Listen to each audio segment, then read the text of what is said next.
नमस्कार.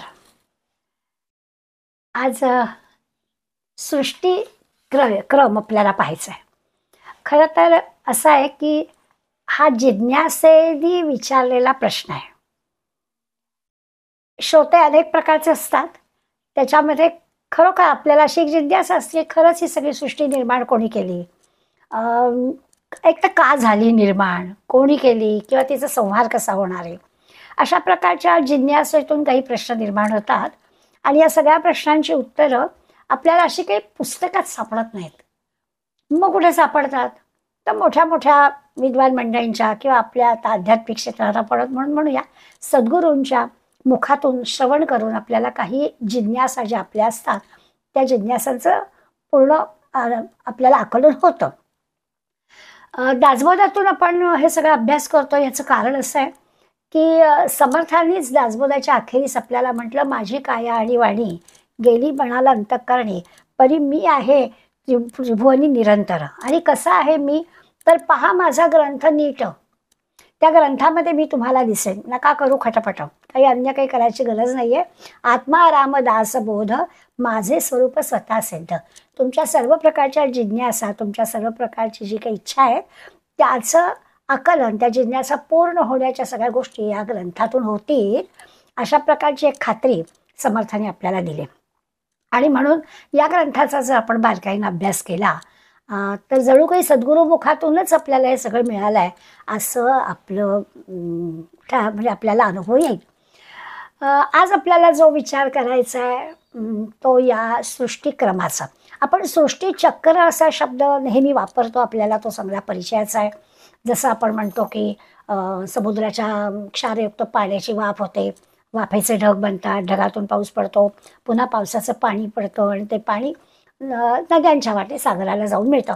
हे जे जलचक्र म्हणतो किंवा सृष्टीचक्र म्हणतो, हे असं अव्याहतपणे चालू असतं.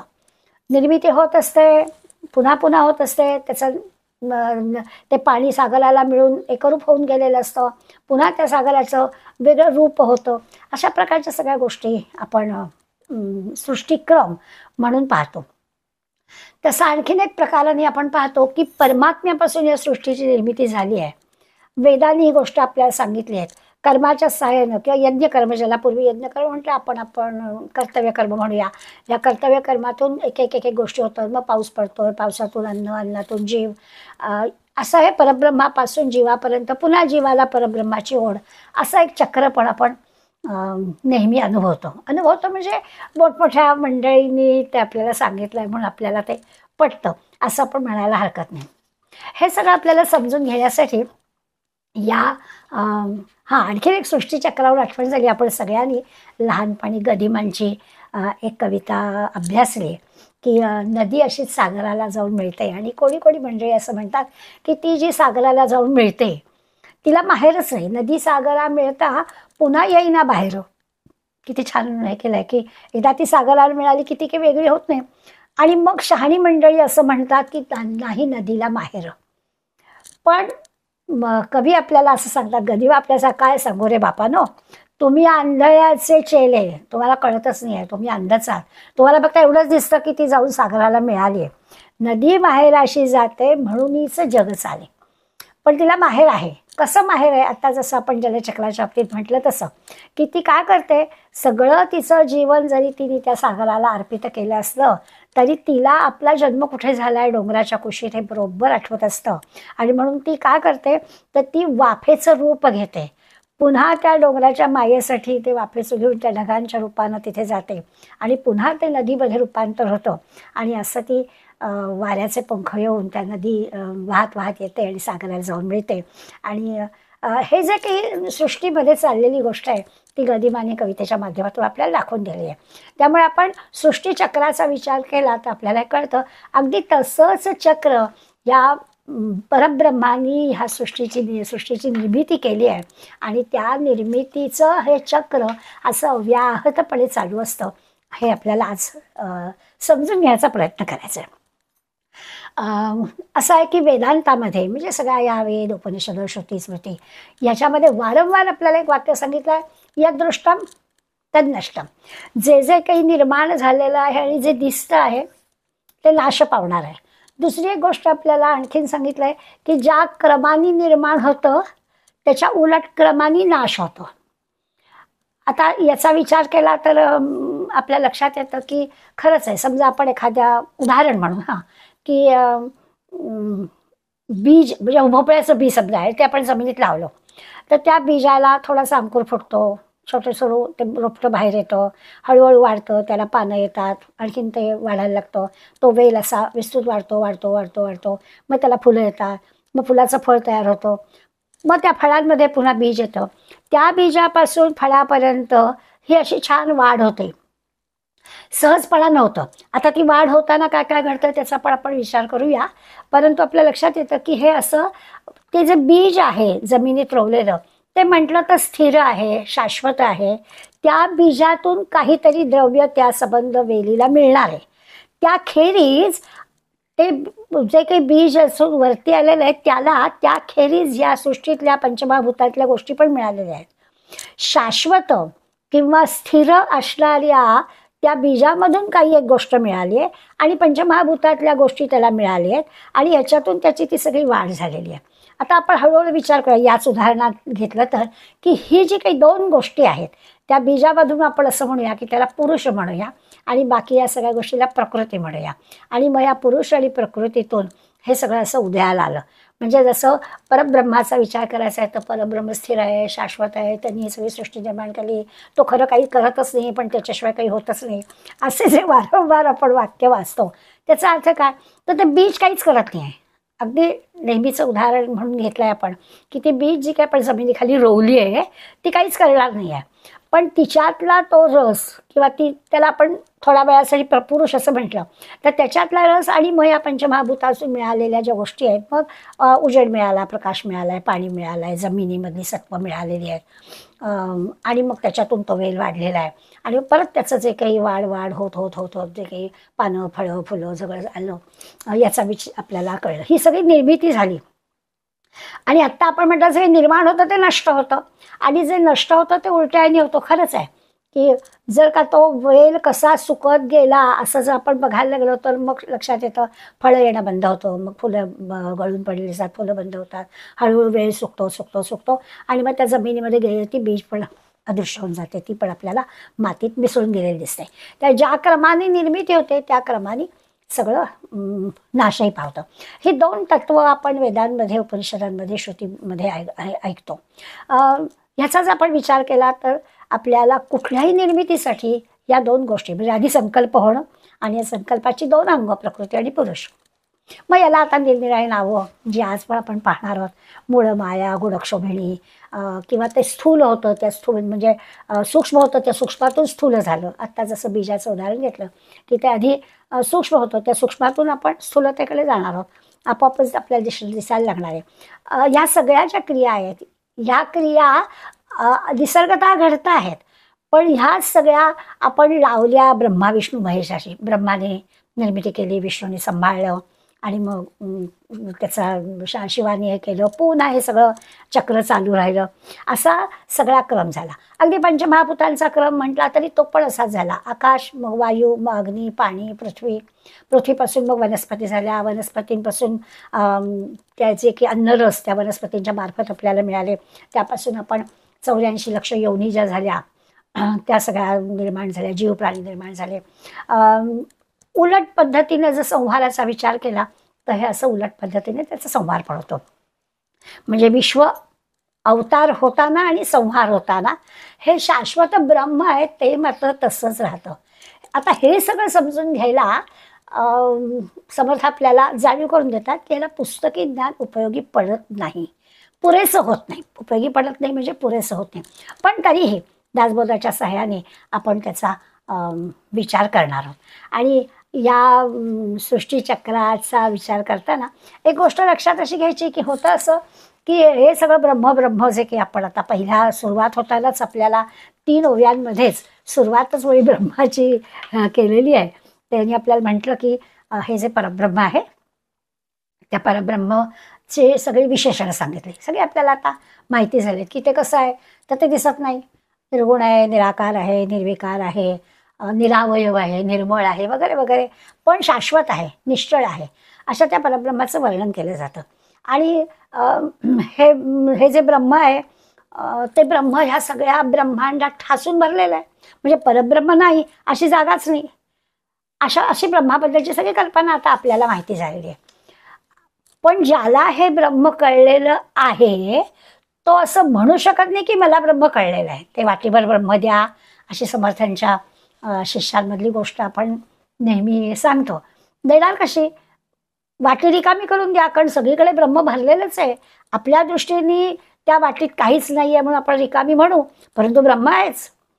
जनक राजाच्या दरबारातली एक गंमतशीर गोष्ट सांगतात की राजा जनकाचा दरबार भरलेला होता आणि विद्वानांची परिषद होती त्या दिवशी. खूप विद्वान मंडळी जमलेली होती. म्हणजे त्या काळामधले ऋषी मुनी द्रष्टे असे खूप मंडळी जमलेली होती. जनक राजांनी त्यावेळेला गोधनाला फार महत्त्व होतं. म्हणजे श्रीमंती सगळी जी असेल ती गोधनावरती मानली जायची. तर जनक राजांनी 1000 गायी आणि त्या गायींना सोन्याने नटवलं होतं. म्हणजे निरनिराळे अलंकार सोन्याचे त्या गायींना घातलेले होते. आणि जाहीर असं केलं की उपस्थित असणाऱ्यांमध्ये जो कोणी ब्रह्मज्ञानी आहे त्यांनी म्हणावं की मी ब्रह्मज्ञानी आहे आणि ह्या गायी घेऊन जाव्यात. 1000 गायी आणि त्या सोन्याने अशा छानपैकी नटवलेल्या सजवलेल्या आणि ब्रह्मज्ञानी आहे असं म्हटलं. आता ब्रह्मज्ञानी आहे म्हटलं की तो ब्रह्मज्ञानी नाही. मी ब्रह्मज्ञानी आहे. आता आपण म्हणलं सगळीकडे ब्रह्म भरलाय, आत बाहेर जिकडे तिकडे ब्रह्म आहे, तर मी ब्रह्मज्ञानी आहे असं म्हणणारा वेगळा होईल ना, मग तो कसा ब्रह्मज्ञानी? त्यामुळे सगळी सभा ना एकदम स्तब्ध झाली. कुणीच काही बोलेना. विद्वानांची सभा, जनकराजाची सभा, जनकराजांनी असा कोडात टाकणारा प्रश्न आणि मी ब्रह्मज्ञानी आहे असं कोण म्हणणार? त्यामुळे सगळे एकदम शांत स्तब्ध झाले.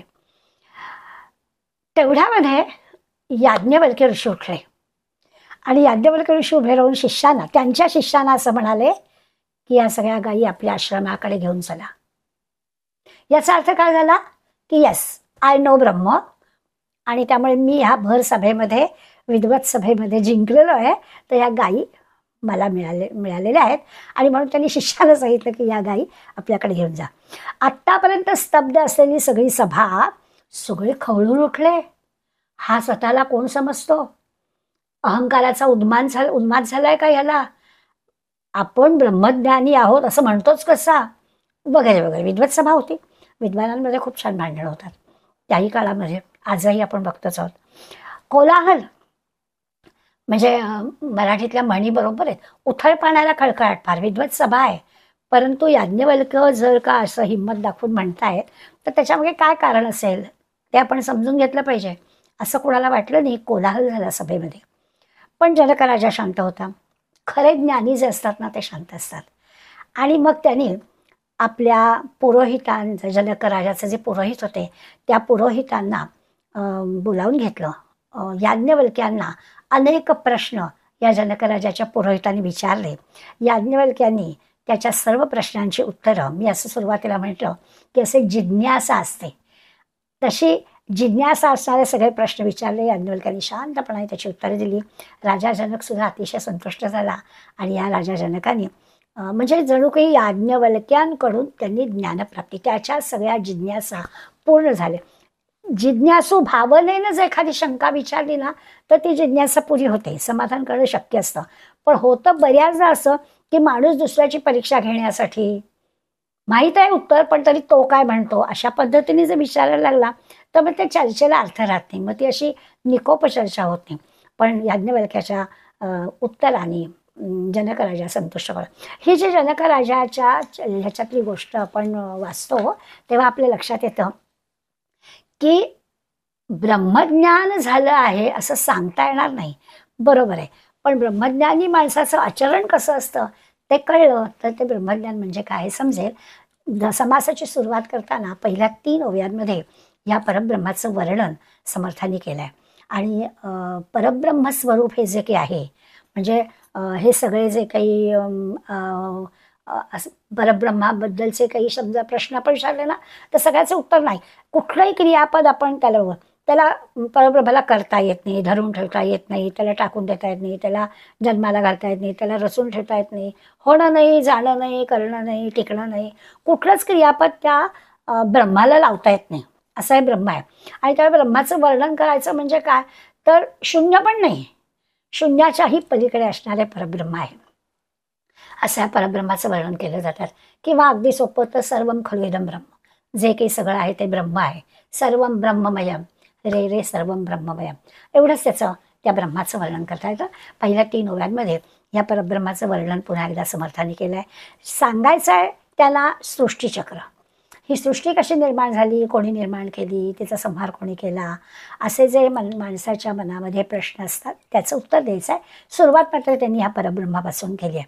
आता पाहणारा किंवा विचार करणारा जो मी आपण असं ज्याला म्हणतो, त्या मीच्या दृष्टीमध्ये किंवा त्या मीच्या विचारमध्ये जे काही गोष्टी येतात त्या सगळ्या गोष्टी वेगळ्या वेगळ्या, म्हणजे अगदी आपण विचार करू शकतो की खगोलशास्त्राचा विचार केला तर परमाणूपासून अगदी ग्रह ताऱ्यापर्यंत, किंवा सूक्ष्म एखाद्या कृमी कीटकापासून ते अगदी मोठ्या मोठ्या म्हणजे माणसापर्यंत, अशा कितीतरी गोष्टींचा समावेश होईल. हे असं विविधतेनं नटलेलं जग आहे. आणि या सगळ्या विविधतेनं नटलेल्या गोष्टींना आपण ब्रह्मांड म्हटलं, आणि म्हणजे ब्रह्म म्हटलं, तर ह्या ब्रह्माचा आविष्कार अशा विविध गोष्टींनी होत असतो. विचार करण्यासाठी जर म्हटलं तर ब्रह्म म्हणजे विचार करणाराही ब्रह्म, ज्याचा विचार करतो तेही ब्रह्मच, जो विचार करतो तोही ब्रह्म, ज्याचा विचार करायचा तेही ब्रह्म. असं सगळं त्या ब्रह्माबद्दल फार तर आपण वर्णन करू शकतो. बाकी ब्रह्माबद्दल काय म्हणणार. पण सृष्टीच्या मुळाशी जे काही तत्व आहे ते सहजासहजी आपल्याला कळणारं, आपल्या प्रत्ययाला येणारं नाही आहे. त्यामुळे मूलतत्वाचं जे ज्ञान आहे ते त्याचा आपल्याला शोध घ्यावा लागतो. खरंच काय असेल, ही सृष्टी निर्माण झाली म्हणजे काय झालं, ठीक आहे ब्रह्म ब्रह्म म्हणतायत म्हणजे हे काय असेल, असं आपल्याला त्याचा विचार करावा लागतो. वरवर नुसता विचार केला तर व्यवहाराच्या दृष्टीनं त्याचा आपल्याला म्हणजे आपण विचार काय करायचं आहे आपल्याला, त्याचा काही आपल्याला लाभ आहे का. सर्वसामान्य तुमचा आमचा विचार असा असतो की ह्या गोष्टीत कशाला पडायचं, काय ते ब्रह्म नाही कळलं समजा, आपल्याला काय नित्याच्या जीवनामध्ये मोठा फरक पडणार आहे, सगळं चांगलं चाललंय असेल बाबा तुमचं ब्रह्म म्हणजे सर्व खलु इदं ब्रह्म, आम्हाला मान्य आहे. आमच्या नित्याच्या व्यावहारिक जीवनामध्ये या प्रश्नाचं उत्तर मिळालं काय किंवा नाही मिळालं काय, आपल्याला काही फरक पडत नाही, त्याचा काही फार मोठा लाभ आहे किंवा हानी आहे असं आपल्याला वाटत नाही. तरी देखील असं जरी असलं तरी देखील आपण जर सांगोपांग विचार केला किंवा आपण जर मानवी जी काही आपण प्रगती म्हणतोय, या मानवी प्रगतीचा किंवा विज्ञानाचा विचार केला तर आपल्याला असं वाटतं की नाही की आपलं जीवन उन्नत असावं. जसं आपण 100-200 वर्षापूर्वीचा माणूस आणि आता आपण आहोत, तर यांच्या सगळ्या एकंदर नित्याच्या जीवनामध्ये किती किती फरक झाले. तसं पाहायला गेलं तर विज्ञानामुळे आपलं जीवन अतिशय सुखकर झालं, हे तर आपण मान्यच करतो. म्हणजे असा जर विचार केला तर आपलं जीवन उन्नत होण्यासाठी जो काही विकास साधला गेला त्याचं प्रत्यक्ष आपण केलं नसू नये. आता जसं विजेचा शोध लागला, आपण काहीच केलेलं नाही, ज्यांनी कोणी विजेचा शोध लावला त्या शोधामुळे आपल्याला त्याचा उपयोग करता आला. त्यामुळे भले आपल्याला ब्रह्म म्हणजे काय कळलं नाही, रोजच्या जीवनामध्ये ते कळलं आणि नाही कळलं तरी आपल्याला काही फरक पडत नाही. पण जेव्हा केव्हा अशा प्रकारचं काहीतरी आपल्याला ठोस कळतं, शोध घेतले जातात, तर त्याचा उपयोग सगळ्यांना होतो नाही, याच्यातला काही भाग नाही. वैज्ञानिक प्रगतीचं उदाहरण घेतलं तर आपल्याला कळेल की कुणीतरी जिज्ञासू माणसाने विचार केला, अभ्यास केला, संशोधन केलं. जसं सगळेच वर्ण पडलेली वस्तू खाली पडते, सफरचंद झाडावरून खाली पडलं ह्याच्यात विशेष तर काहीच नाही आहे, पण ज्याला कोणाला ते जिज्ञासा वाटली, ज्याने कोणी शोध घेतला, ज्याने कोणी काही त्याच्यावरती संशोधन केलं, त्याचा उपयोग सगळ्यांना झाला. आणि मग याच्यावरती, अशा संशोधनावरती, अशा प्रयत्नावरती अनेक जन्म, अनेक अनेक अनेक अनेक प्रकार म्हणजे अब्जावधी रुपये पण म्हणू खर्च केले जातात आणि मग त्याच्यासाठी अनेक धोके पण पत्करले जातात. पण तरी देखील हे सगळं करायलाच पाहिजे, ही जिज्ञासा आहे. जसं ब्रह्म म्हणजे काय हे कळायला हवं याची जिज्ञासा, तसं इथे पण, आणि ही आपल्याला लगेच कळते. म्हणजे आज इतक्या वर्षांनी का होईना भारताने चंद्रावरती पाऊल टाकलं, तुम्हाला काही केलेलं नाही, त्याच्यासाठी आनंद झाला की नाही. माणसाने ही जी काही प्रगती केली आहे की भूलोकावर राहणारा हा माणूस संशोधनाच्या सहाय्यानं, आपल्या बुद्धिमत्तेच्या सहाय्यानं विज्ञानामध्ये अशी काही प्रगती केली की तो चंद्रावर गेला, एव्हरेस्टवरती शिखर, तेनसिंग शिखर एव्हरेस्टवर गेला.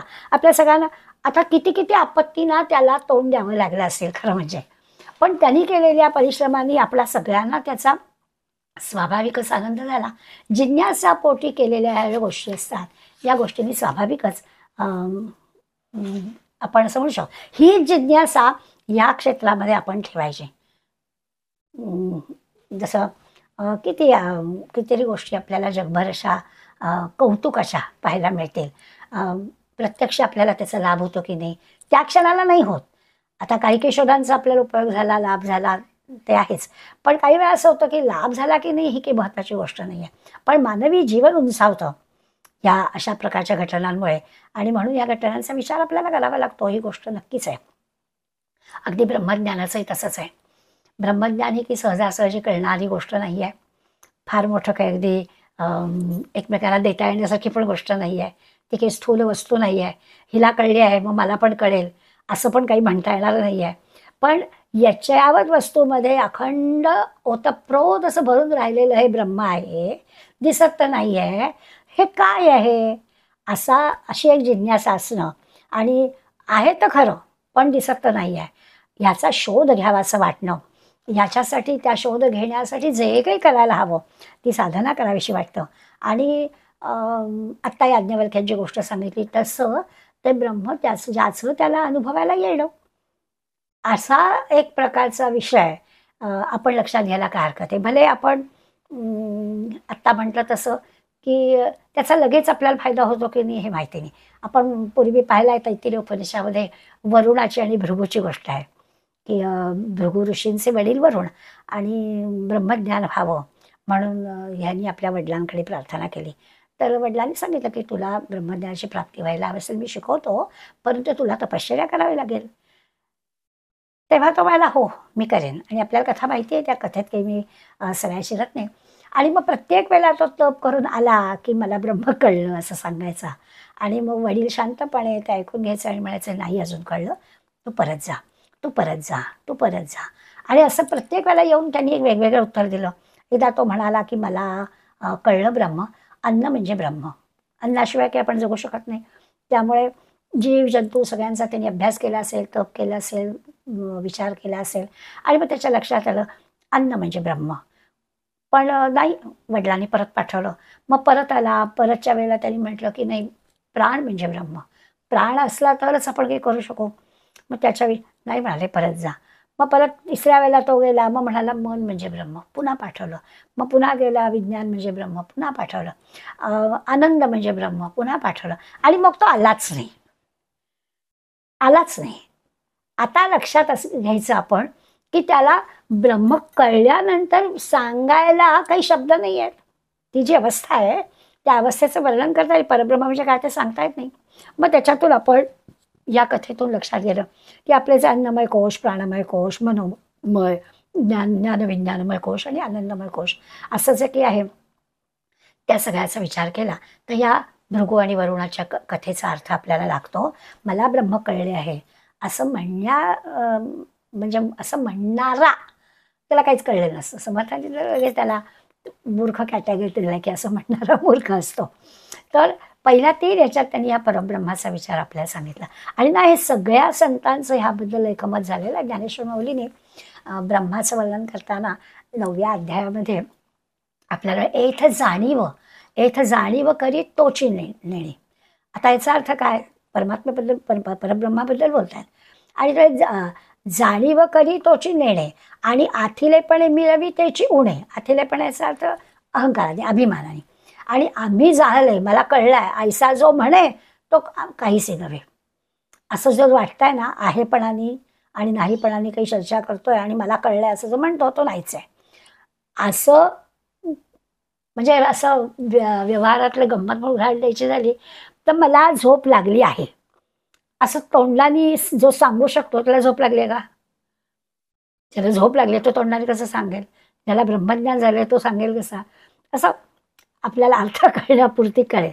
आणखीन एका पद्धतीने या ब्रह्माचं अर्थ सांगण्याचा किंवा आपल्याला समजलं आहे कसं समजवायचं, तर हे जे काही आत बाहेर जिकडे तिकडे ब्रह्म भरलेलं आहे असं जे वर्णन करतोय, त्याचं उदाहरण घेताना आपलं आणि म्हणजे आपल्या शरीराचं आणि आपल्या आपण जे अन्न ग्रहण केलेलं आहे त्या पचलेल्या अन्नाचं जे नातं आहे ते नातं लक्षात घ्यायचं. आपल्या शरीरातले असे आपण जे अन्न ग्रहण केलं आहे त्या अन्न पचनाचं म्हणजे पचलेलं अन्न आणि आपलं शरीर याचं जे काही नातं आहे ते नातं जीवाचं आणि ब्रह्माचं असतं. किती अद्वैत आहे बघा. हां, आता हे पचलेलं अन्न म्हणजे काय आहे, कुठल्या रूपानं, ते जर आपण पुष्टेशा असतो म्हणतो ना, म्हणजे अन्न पचन झाल्यानंतर त्या शरीराला तुष्टी देणारा रस त्याच्यातून त्याला मिळतो, हे आपल्याला अनुभवाला येतं. तसं हा ब्रह्मज्ञानी जो आहे ना, त्या ब्रह्मज्ञान झालाय त्याचं काय कळतं, तो अत्यंत शांत प्रसन्न असतो. म्हणजे समजा ह्याला ब्रह्मज्ञान झालेलं आहे. याज्ञवल्क्य त्या सगळ्या विद्वत सभेमध्ये शांतपणे बसलेले होते आणि मग जेव्हा असं झालं की एवढी विद्वत सभा भरली, उत्तर देत नाहीये, शांतपणे उभे राहिले आणि त्या गायी आश्रमाकडे घेऊन चला असं आपल्या शिष्यानं सांगितलं. आता हे जे की आहे ना, तर त्या पचलेल्या अन्नाचा आणि देहाचा कसा अनुभव सांगायचा ते लक्षात घ्या. आपल्याला भूक लागते, आपल्याला खावंसं वाटतं, तेव्हा आपण आपलं शरीर आणि ते अन्न हे वेगवेगळं असतं, द्वैत असतं, दोन गोष्टी असतात. आपलं शरीर वेगळं आहे आणि अन्न वेगळं आहे. मग आपण ते खाल्ल्यानंतर ते पोटात जातं, पचनाची क्रिया सुरू होते. आता तेव्हा जे अद्वैत साधायला सुरुवात होते म्हणजे एकरूपतेकडे जातं. त्या पचनक्रियेमुळे आपल्या शरीराशी ते अन्न एकरूप, जर का ते वेगळंच राहिलं तर गडबड झाली. मग घातकच होतं, म्हणजे ते अन्न पचत नाही. अशा वेळेला जे काही होतं ते अयोग्यच आहे, ते चुकीचंच आहे. आपण पचनाचाच विचार करतोय, तर पचल्यानंतर त्याचं त्या शरीरभावात रूपांतर होतं, म्हणजे जणू काही अद्वैत साधतं. आणि म्हणजे भुकेपासून ते पचनापर्यंत ही जी काही सलग प्रक्रिया आहे त्यामध्ये आपल्याला कळलं की सुरुवातीला अन्नाचं द्वैत होतं आणि मग मात्र ते अद्वैतात परिणत झालं. त्या शरीराशी त्या अन्नाचा रस पूर्णपणानं सामावून गेला. काय झालं, ते अगदी सहज झालं. त्याच्यासाठी आपण काही केलं आहे अशातला काही भाग नाही आहे. अन्नपचनाच्या क्रियेमध्ये आपल्याला काही करावं लागतं असं नाही. अन्न ग्रहण केल्यानंतर 1-2-2.5 तासामध्ये ती सगळी प्रक्रिया आपोआपच होते. म्हणजे तरी देखील चांगली भूक लागणं, त्यासाठी पचनशक्ती चांगली असणं किंवा चांगलं अन्न निवडणं किंवा ते चांगलं शिजलेलं असणं, त्या चांगलं चावून घेणं, या सगळ्या गोष्टी प्रयत्नशील आहेतच. म्हणजे कडून द्वैताकडे जाताना मधल्या सगळ्या ह्याच्यामध्ये प्रयत्न करायचेच आहेत, ते काही चुकलेले नाही आहेत. अगदी ब्रह्मज्ञान तसंच आहे. ब्रह्मज्ञानी जो आहे तो आनंदी प्रसन्न आहे, त्याच्या आधी त्याला हे सगळे प्रयत्न करायलाच लागलेले आहेत.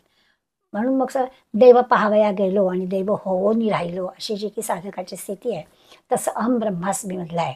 अहम आणि अस्मी, अहम ब्रह्मास्मी, अहम आणि अस्मी हे दोन्ही गळून पडतात. आता अहम पण राहत नाही आणि मला ब्रह्मज्ञान जरा आहे पण राहत नाही. जे उरतं ते निखळ ब्रह्म आहे. असा हा सगळा एकंदर परब्रह्माचा प्रवास आहे. थोडासा अवघड आहे समजून सांगायला पण अवघड आहे, समजायला पण अवघड आहे. पण तरी वारंवार हा विषय येतोय आपल्याला, त्यामुळे कळेल. मनाचा श्लोक जो 158 आहे, श्रुती न्याय मीमांसके तर्कशास्त्रे स्मृती वेद वेदांत वाक्य विचित्रे, सगळ्या ग्रंथांची यादी समर्थाने दिली आणि त्याच्यामध्ये म्हटलं की असं सगळं जरी असलं, श्रुती न्याय मीमांसक तर्कशास्त्र वेद वेदांत सगळं, तरी देखील स्वयशेष मौनावला स्थिर आहे. मौनावला, एवढं सगळं झालं तरी शेष मौनावला मना सर्व जाणीव सांडून राहे. ही सगळी जी काही यादी दिली आपापल्या परीनं ह्या सगळ्या ग्रंथांनी त्या म्हणजे आपल्याला कळावं यासाठी साधन उपयोगाला आणलेले, त्यात काही शंका नाही. पण तरी देखील नेमका अर्थ लक्षात घ्यायचा असेल तर त्याच्यासाठी आपल्याला ही विशेष दृष्टी हवी. शास्त्रातले जे वचन आहेत ते आपल्याला काढून पाहता यायला हवेत, समजून घ्यायला हवेत. सुरुवातीला ती अशी वाटते, म्हणजे कधी कधी ना या सगळ्या ग्रंथांच्या मधून असं वाटतं की एकच एक गोष्ट सांगायची आहे, पण सांगताना काही वेळा वेगवेगळ्या पद्धतीने किंवा एका दुसऱ्यापेक्षा अगदी विरुद्ध पण सांगितलं जातं, पण त्या विरोधात पण एकरूपता काय आहे हे आपण समजून घेतली पाहिजे. जसं आहे ना की गीतेच्या 6व्या अध्यायामध्ये योग चांगला म्हणून सांगितलं. हां, की योगाच्या मार्गाने जाणं हे चांगलं. 12व्या अध्यायामध्ये योग अत्यंत कठीण आहे सांगितलं. आता दोन्ही एकाच ग्रंथामध्ये एकदा अतिशय सोपं आहे आणि एकदा अतिशय अवघड असं का सांगितलं. मग आपल्याला विचार करावा लागतो की अरे असं नाही, 12वा अध्याय भक्तीचा मार्ग सांगण्यासाठी सांगतायत, तुलना करायची तर भक्तीशी करायची आणि म्हणून मग योग अत्यंत कठीण आहे. 6व्या अध्यायामध्ये ध्यानमार्गानेच जायचं आहे, त्यामुळे योग सोपाच आहे आणि त्या मार्गाने आपण तिथे पोहोचू शकू हे सांगायचं आहे. त्यामुळे ह्या सगळ्या ग्रंथांचा अभ्यास करताना हे थोडंसं आपल्याला होईल की निरनिराळी विविधता आहे, कधी कधी विरोध वाटतो, कधी कधी ते तत्व वेगवेगळ्या पद्धतीने सांगितलेलं असतं. सांगायचं एकच, ब्रह्माचा बोध होणं हीच गोष्ट सांगितलेली आहे आणि शास्त्रांच्या अभ्यासानं हे सगळं आपल्याला आपली जिज्ञासा पूर्ण पडेल अशी खात्री पण दिलेली आहे. कधी कधी तर असं आपल्याला वाटतं की या सगळ्या आपण ग्रंथांच्या अभ्यासाने म्हणूया जे काही आपल्याला प्राप्त होतं ते सांगणाऱ्याला कधी कधी आपण इतके खुश होऊन जातो की खरंच अरे काय काय एकदम छान समजलं, आपल्याला कळलं असं वाटतं. पण अशा वाटण्याने की आपल्याला आत्मज्ञान होणार नाही आहे. ग्रंथ वाचले, कोणाकडून तरी ते आपण ऐकले आणि मग आपल्याला ते कळले असं काही होत नाही. ज्ञानेश्वर माऊलींनी तर ह्या अशा प्रकारच्या ज्ञानाला एक छान उपमा दिली आहे, आपल्याला अगदी पटेल. माऊली म्हणतात की ते मोरपीस असतं ना, ते मोरपीस किती छान बघितल्या बघितल्या आपल्याला अगदी ते आकर्षक वाटतं. त्या मोरपिसांवरती 2 डोळे असतात. आता ते जे डोळे आहेत ना त्या डोळ्याला दृष्टी नाही आहे, छान दिसतात. तसं म्हणे ही सगळी शास्त्र काय सगळे ग्रंथ आहेत ब्रह्मस्वरूपाचं वर्णन करण्याच्या दृष्टीने उत्तम आहेत, परंतु त्याच्यातून आपल्याला ती ज्ञान प्राप्त होईल, आपल्याला दृष्टी मिळेल असं नाही. किंवा नेहमी आंधळ्याच्या हत्तीची गोष्ट सांगतात की त्या आंधळे चाचपून चाचपून बघतात आणि मग हत्तीचा आकार कसा आहे ते प्रत्येकजण आपापल्या परीनं वेगवेगळं सांगतो आहे. सगळ्यांची जाणीव जी आहे ती वेगवेगळी आहे, त्यामुळे त्यांना जसं वाटतंय तसं ते वर्णन करतात.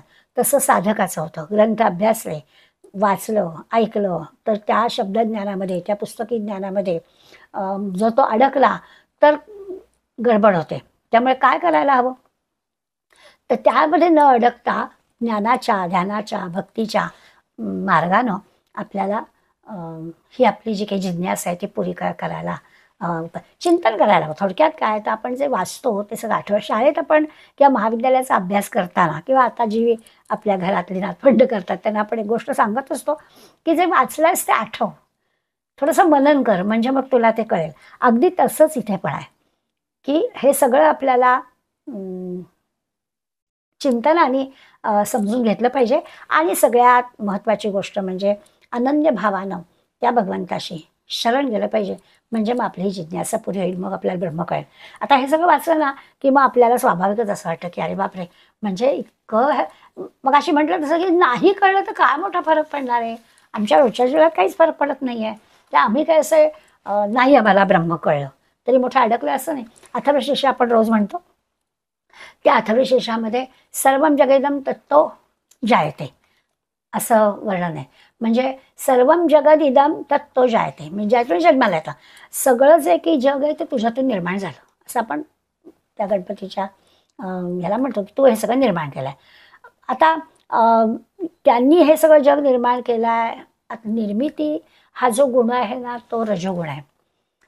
आपण त्या ह्याच्याकडे पुढे जाणार आहोत म्हणून आपल्याला जाता आता, आणि त्रिगुणांमधला हा चांगला गुण तो वाईट गुण असं काही नाहीच आहे. त्यामुळे निर्मितीचा गुण जो आहे तो रजोगुणाचा आहे आणि आपण सर्वम जगेदम तत्तो जायते, तुझ्यापासून जगाची निर्मिती झाली असं म्हणतो. मग विष्णू जगताचं रक्षण करतो आहे म्हणजे तो सत्वगुण आहे, किंवा शिवाच्या रूपानं ह्या सृष्टीचा नाश केला जातो आहे म्हणून शिवाचा गुण तमोगुण आहे. या तीनही गुणांच्या साह्यानं ही उत्पत्ती स्थिती लय हे सगळं घडत असतं. मग आपण असं म्हणायचं काही कारण नाही आहे खरं, पण आपण म्हणताना तमोगुण वाईट आहे, रजोगुण जरा बरा आहे, सत्वगुण उत्तम आहे असं म्हणतो. इथे मात्र या ब्रह्मा विष्णू महेशांना असं म्हटलेलं आहे, त्यामुळे लगेच मनात येतं की असं कसं लावायचं, म्हणायचं ब्रह्मा विष्णू महेश आणि मग सत्वरज तमामध्ये तमवाईट असं कसं म्हणायचं. याचा अर्थ असा आहे की उत्पत्ती स्थिती लय हे सगळं ह्या ब्रह्मांडाचं कार्य आहे. मागच्या वेळेस आपण पाहिलं की ओंकारातून हे सगळं रेखेचे गुंडाळे केले वगैरे आपण गेल्या समस्यात पाहिलं आहे. त्यामुळे ओंकारातून हे सगळं निर्माण झालेलं आहे. सगळ्या एकंदर व्यवस्थेसाठी म्हणून एक असं एक काय म्हणतो तर एकेकाला असं धारण करायला लावलेलं आहे. व्यवस्था आहे ती सगळी. जरी ब्रह्मा विष्णू महेशाचं नाव घेतलं असतं तरी ह्या ओंकारातून सगळं निर्माण झालं आहे. जसं आपण आपला विचार केलेला जन्माला येण्यापूर्वी 9 महिने आईच्या गर्भामध्ये तो गर्भ वाढत असतो आणि मग उत्पत्ती होते. मग जन्मानंतर हळूहळू हळूहळू आपली वाढ होते. छान देहाचं नीट विकसन होणं म्हणजे वेळच्या वेळी सगळं छानपैकी वाढ होणं की कुठल्या महिन्यात कुठल्या काय प्रगती होते. अगदी वर्षाच्या आत उभं राहायला लागलं बाळ, वर्षाच्या आत काही 2 शब्द बोलायला लागलं, ही सगळी जी काही आहे ती नीटपणानं त्याचं विकसन होतं म्हणजे त्याला स्थिती आपण म्हणतो. आणि मग ही देहाची वाढ होताना ईश्वराने सगळी योजना केलेली आहे बरं का. हे तर आपल्याला मान्यच करावं लागेल. किती योजना आहे. एकेका गोष्टीची वेगळी वेगळी योजना आपण भगवंतांनी करून ठेवलेली आहे. आपण कल्पना करा, आपली जी वाढ होते त्या वाढीमध्ये आपले पाय लांब होतात, हात लांब होतात, केस आपले वाढतात. पण या सगळ्यांच्या वाढीमध्ये फरक आहे. नाकाची नाही वाढ होत, ती झाली आवाच्या सभा तर तसं नाही होणार. तेव्हा आपण कल्पना करू शकतो की ही उत्पत्ती स्थिती लय म्हणजे ब्रह्मा विष्णू महेश हे असं म्हटलं तर या सगळ्यांची जी काही योग्य पद्धतीनं त्या सगळ्या वाढीला म्हणून त्यांनी निर्मिती वाढ आणि लय हे सगळं केलं आहे. म्हणजे ब्रह्मांडाची रचना वाढताना काही प्रमाणात त्रासही होतो ना, तसा सगळा विचार ह्याच्यात घडवणावा लागतो. शंकराची शक्ती आहे, ज्ञानी आहे. मी आत्ता म्हटलं तसं की त्या नाकाची वाढ होऊ द्यायची नाही, कानाची सुद्धा वाटेल तशी वाढ होऊ द्यायची, दात वाटेल तसे वाढू द्यायचे नाहीत. या सगळ्याला नियंत्रणात ठेवण्याचं काम, हे जे सगळं संतुलन आहे ना, हे संतुलन या ब्रह्मा विष्णू महेशांनी करून घेतलेलं आहे. त्या गुणाचा तो अधिपती आहे, त्याची तिथे तिथे स्थापना केलेली आहे. म्हणून हे सगळं छानपैकी चाललेलं आहे असं आपल्याला दिसतं.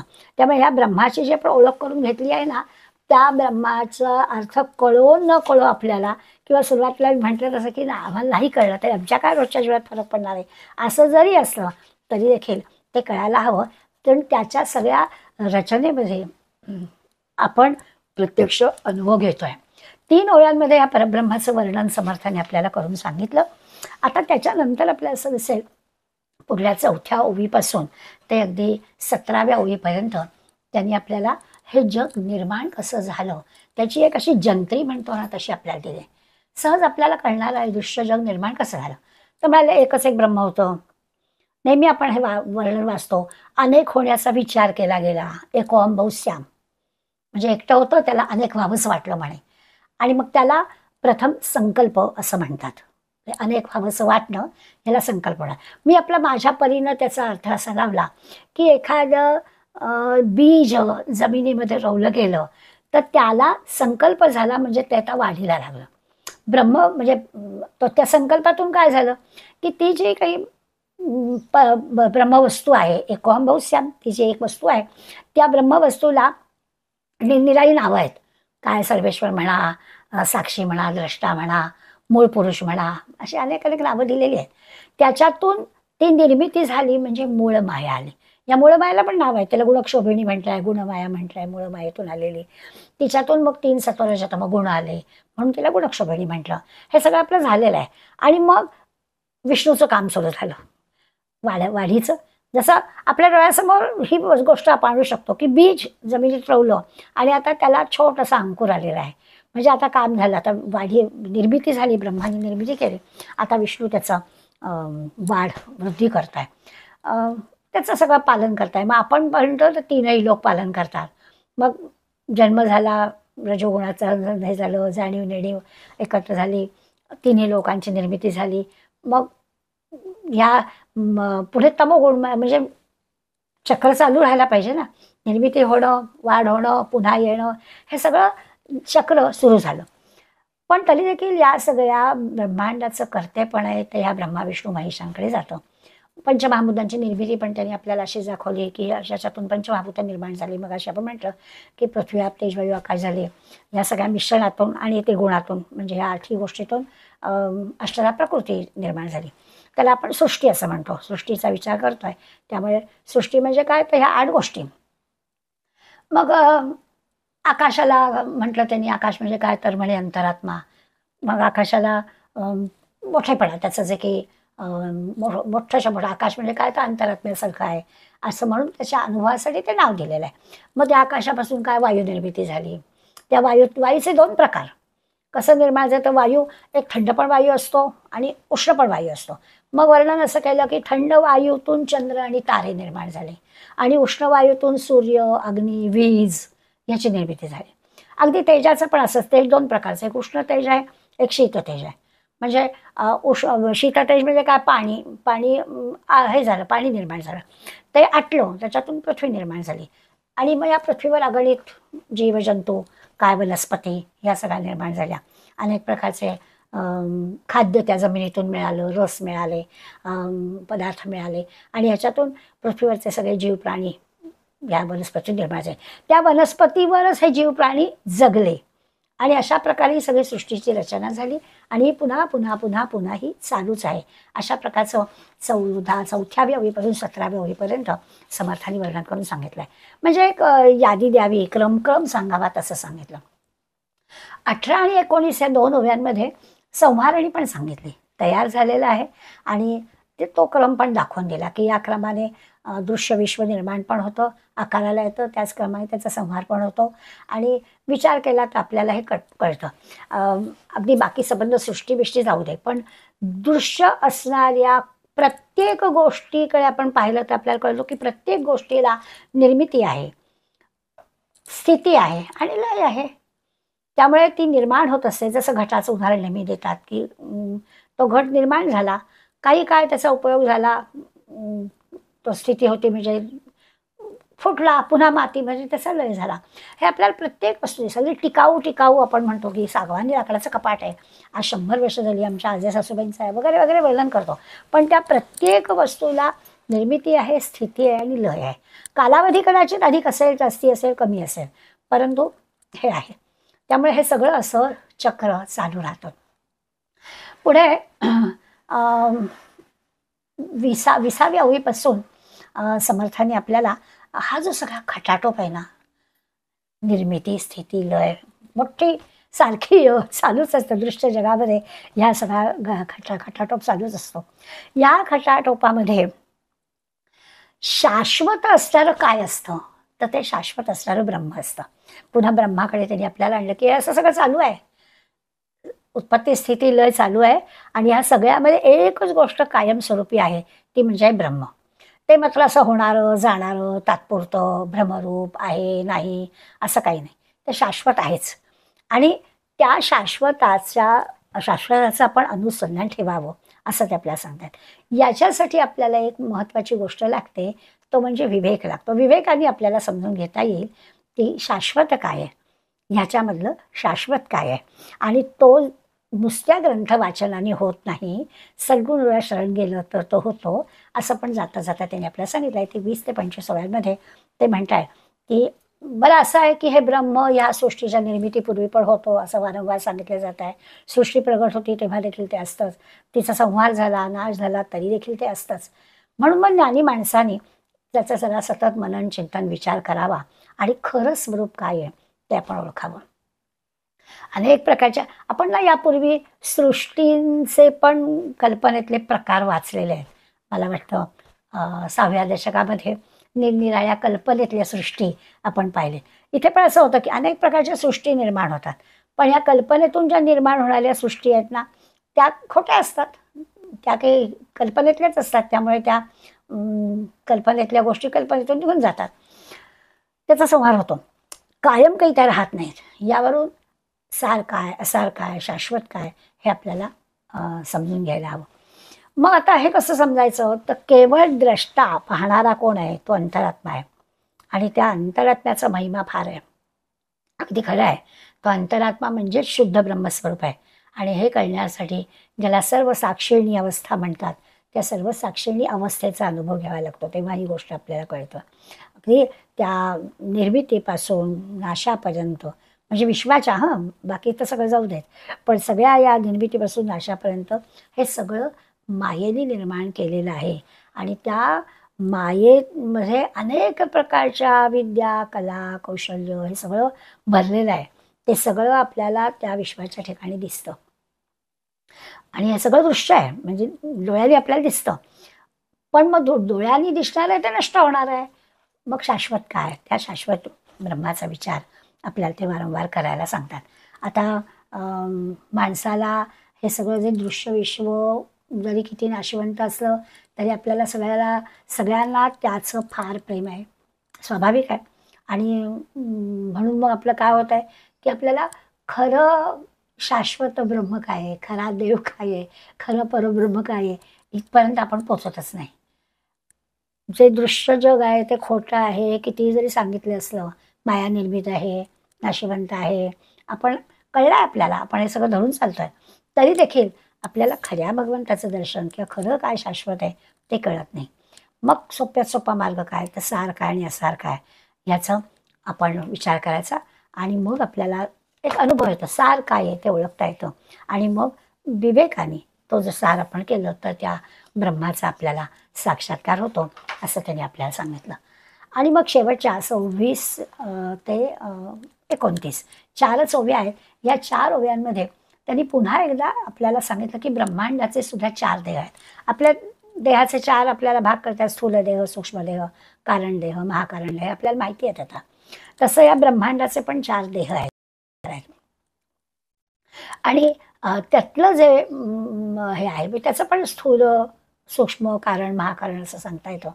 तर त्यातलं जे महाकारण आहे त्याला त्या मूळ माया म्हणायचं. ते सगळं समर्थ म्हणाले की विवेकहीन लोकांना ते कळत नाही, ते यालाच ब्रह्म असं म्हणतात, म्हणजे मूळ मायेलाच ब्रह्म असं म्हणतात. पण जगात जसं असतं ना, पुष्कळ माणसं आहेत. काही लोक सिंहासनावर बसतात, काही लोकांना बिचाऱ्यांना रोजच्या दुपारच्या 12ची पण भ्रांत असते. तसं आहे.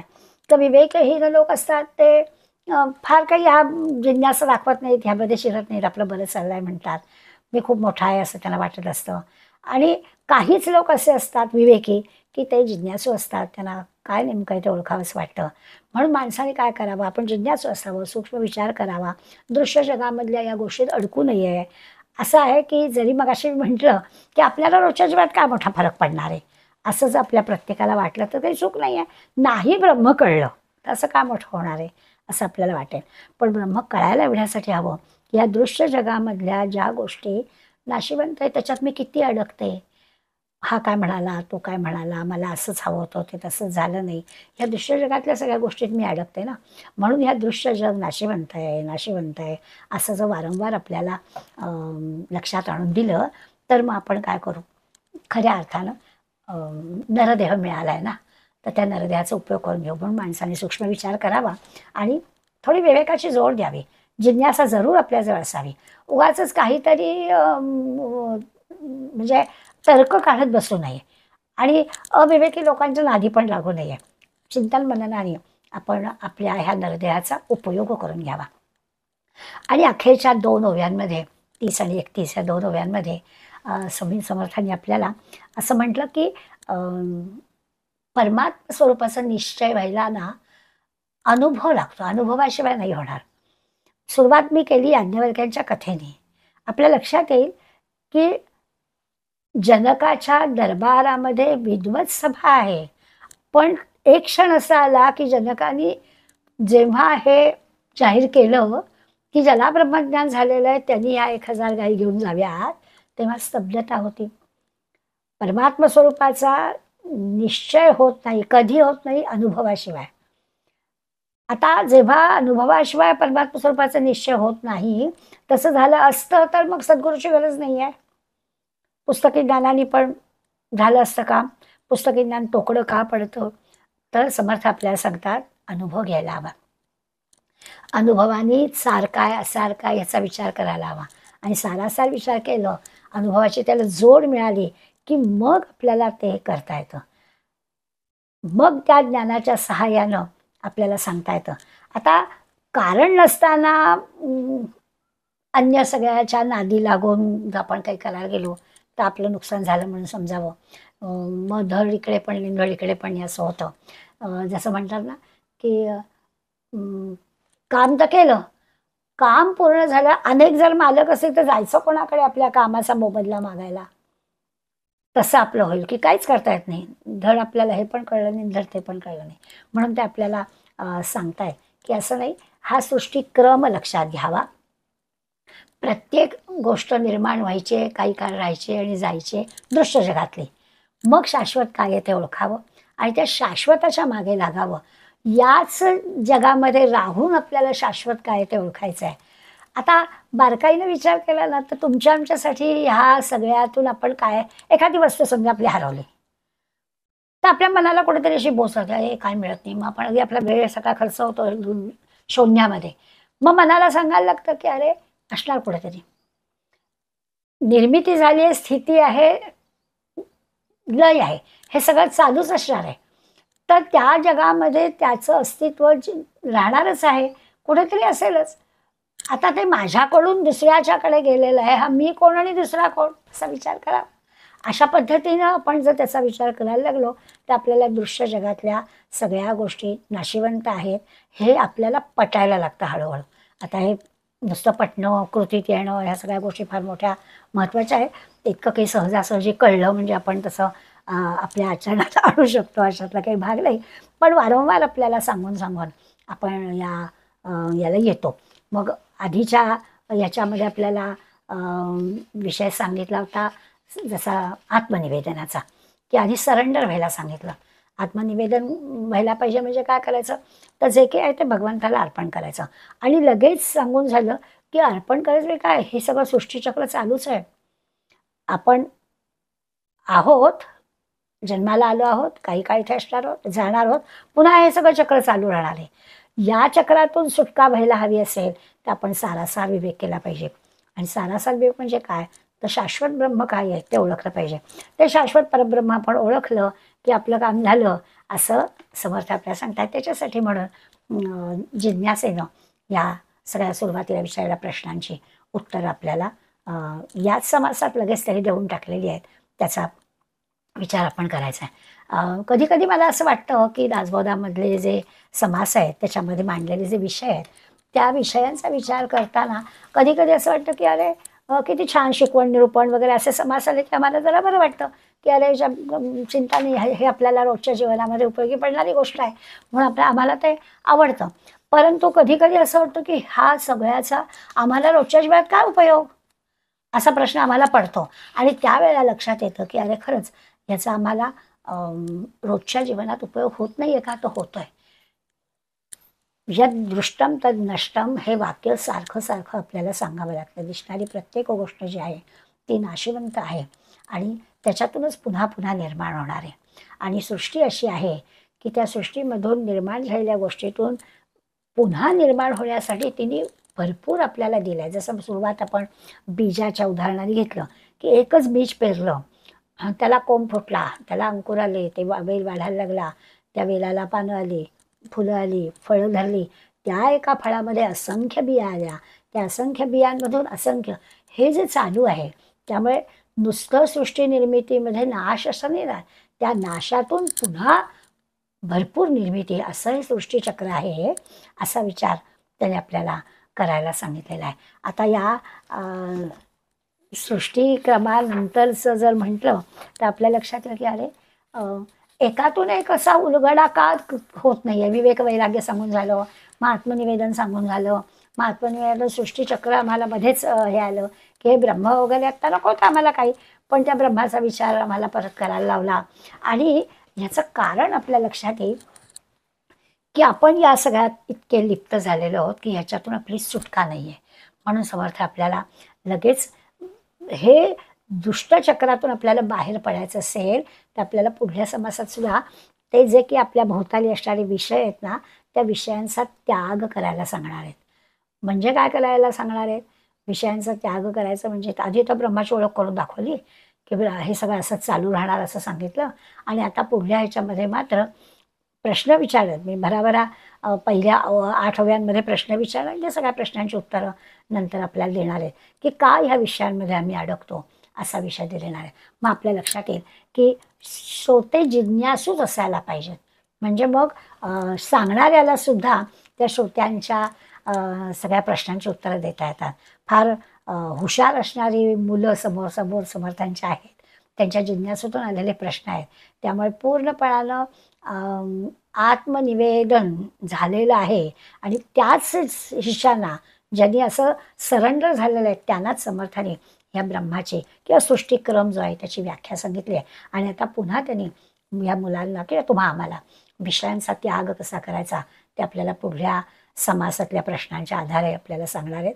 शुक्रवारी तो आपण भाग बघूया. आज आपण इथेच थांबूया. धन्यवाद.